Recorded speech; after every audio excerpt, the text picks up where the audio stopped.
देखते हैं उदाहरण 9 में क्या कह रहा है। कहता है एक घनाभाकार गोदाम है। एक गोदाम है, गोदाम किसे कहते हैं? ऐसी जगह जहां सामान रखा जाता है ना, जिसकी माप 60 मीटर, 40 मीटर और 30 मीटर दिया हुआ है। 60 गुना 40 गुना 30।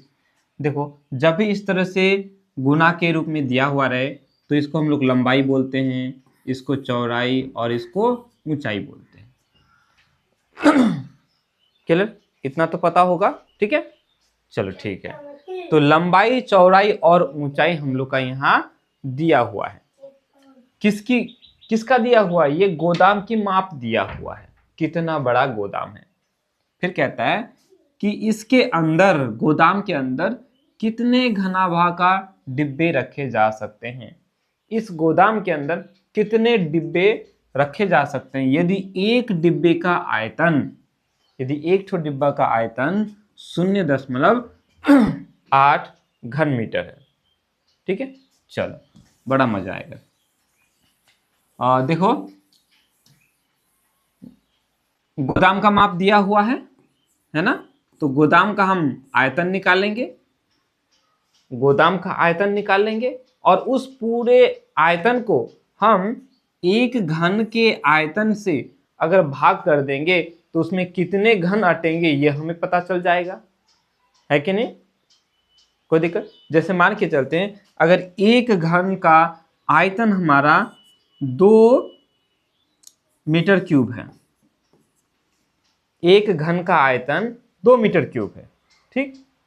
एक घन है छोटा सा, ठीक है, या फिर एक डब्बा है, चाहे वो घन हो या घन आप मान लेते, कुछ भी लेते। इसका आयतन है 2 मीटर क्यूब मान लिया, और कहते हैं एक बड़ा सा मेरे पास घनाभ के आकार का ले लो या फिर घन के आकार का एक रूम है। क्या है? रूम है, कमरा है। अब इन छोटे छोटे बक्सों को, छोटे छोटे डिब्बों को इसमें डालना है, तो इसमें कितना कई ठो डिब्बा अटेगा, इसमें हमें ये पता करना है ना। तो हम क्या करेंगे, इस बड़े वाले डिब्बे का आयतन निकाल के इस छोटे वाले डिब्बे के आयतन से भाग कर देंगे, तो हम कहेंगे कि हाँ इसमें इतने डिब्बे अटेंगे। जैसे मान के चलते कि अगर इस डिब्बे का आयतन 16 मीटर क्यूब है, अगर इस डिब्बे का आयतन 16 मीटर क्यूब है, तो हम पूछा जाए कि इस डिब्बे में कितने ये छोटे छोटे डिब्बे अटेंगे, तो क्या कहेंगे, इसको हम 16 को हम इससे भाग कर देंगे, तो क्या हो जाएगा, 2 1 2 2 8 है 16 मीटर क्यूब खत्म। तो बोलेंगे कि इस बॉक्स में जो है ये छोटे छोटे डिब्बे 8 ठो डिब्बे अटेंगे। ठीक इसी तरह से हमें यहां निकालना है। क्लियर? तो चलो, सबसे पहले हमने क्या लिखा, हल लिख दिया।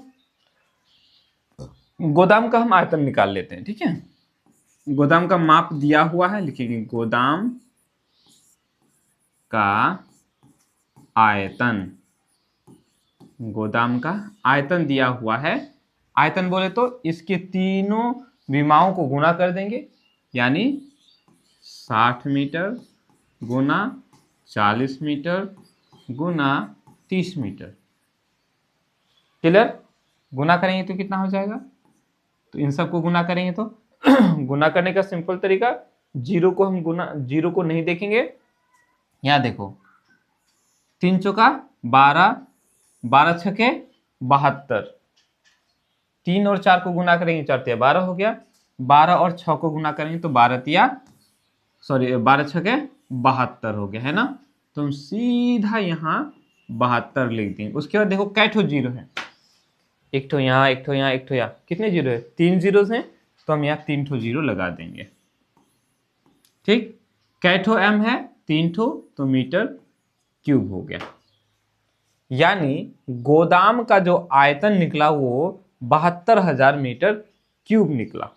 ठीक, और एक छोटा डब्बा का आयतन दिया हुआ है। ठीक, यहां लिखेंगे एक डिब्बे,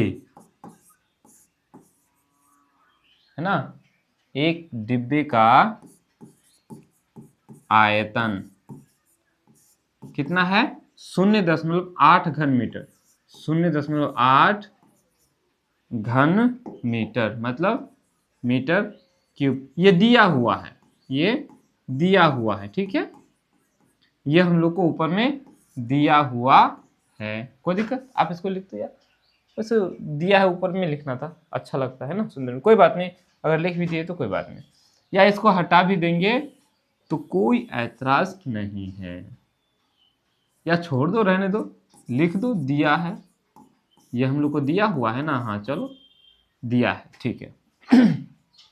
ओके, अब हम क्या करेंगे, डिब्बों की संख्या ज्ञात कर लेंगे। इतने आयतन में, इतने बड़े हॉल में, है ना, कितने डिब्बे अटेंगे, इतने छोटे छोटे डिब्बे, तो हम क्या करेंगे, यहां लिख लो,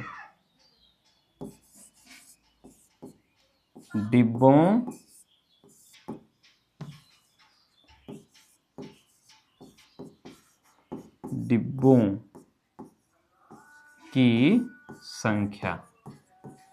तो डिब्बों की संख्या हम निकालेंगे कैसे,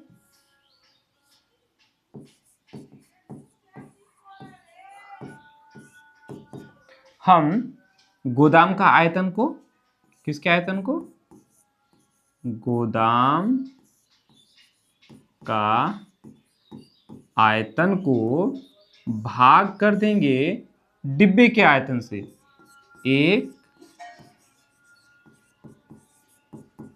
डिब्बे के आयतन।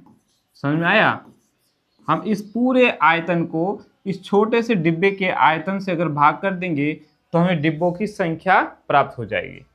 तो गोदाम का आयतन कितना है, 72,000 मीटर क्यूब, और एक डिब्बा का आयतन कितना है, 0.8 मीटर क्यूब। ठीक है, कोई दिक्कत? मेरे ख्याल से कोई दिक्कत नहीं। अब देखो, नीचे में 0.8 है, नीचे में दशमलव है, तो जब भी दशमलव रहे तो उसको उड़ा देना है। तो दशमलव को उड़ाने का क्या तरीका होता है, इसको उड़ाने के लिए हम क्या करेंगे, इस दशमलव को उड़ाने के लिए ऊपर में देखो, दशमलव के बाद कितने अंक है, एक अंक की, छोटा छोटा चीज तो याद होगा ना, याद नहीं तो कोई बात नहीं। यहाँ देखो दशमलव के बाद कितने अंक है, यहां से दशमलव को उड़ाना है, ठीक है। तो ये दशमलव नीचे है ना, ये नीचे है, बटा में है, तो देखो दशमलव के बाद कितने अंक है, एक अंक है ना, तो हम क्या करेंगे, इस दशमलव को उड़ाएंगे, ऐसे उड़ा दिए, ठीक है, और एक ठो जीरो ऊपर लगा देंगे, बोले तो यहाँ 10 से हम इसको गुना कर देंगे। इसका दशमलव उड़ाएंगे, जितना दशमलव के बाद अंक होगा उतना ठो जीरो लगाएंगे और एक ठो एक लगा देंगे गुना में, ठीक है, कोई दिक्कत? जैसे आपसे पूछा जाए 5/0.3 अगर दिया हुआ है तो आप क्या करोगे, दशमलव नीचे है ना, तो नीचे का दशमलव को उड़ाओगे और ऊपर में एक लगाओगे, और दशमलव के बाद क्या ठो अंक है, एक ठो, तो एक ठो जीरो लगाओगे, ठीक है। अब ये हो गया 5×50, ठीक है, वो 5 और 10 को गुना करेंगे 50 हो गया, और नीचे हो गया ये 3, क्लियर।